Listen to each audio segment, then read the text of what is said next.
Have you ever wondered what to use the prefix and suffix options for in Compile in Scrivener 3 for Windows? Hi, I'm Juliet, and this will be a series of videos on the options with prefixes and suffixes. Today we're adding text-based decorative elements to titles. So, the prefix and suffix are in the tabs under the section layouts when creating a custom format.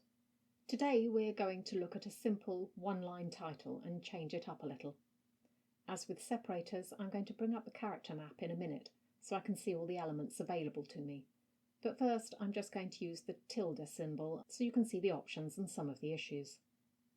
To have the symbol on the left and right of the text, just put it in each of the boxes with the necessary spaces, if required, and then go back to look at the result in the Formatting tab. Be careful with headings that have returns in the title options. You may have to remove these and put them after the suffix to get the correct result.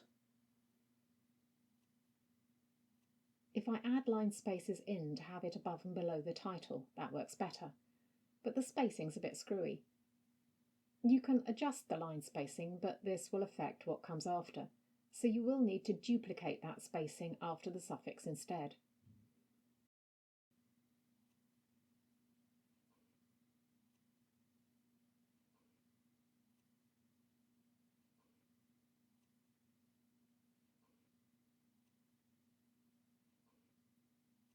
Here's what the two versions look like side by side in Microsoft Word.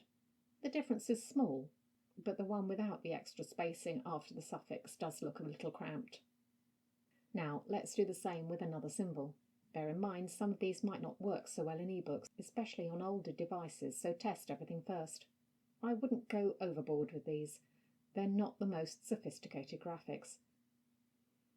Let's look at those last block symbols replicated on an ebook.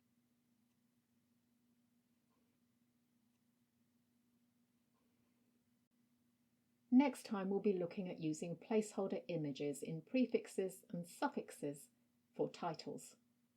That video will be here once it's live.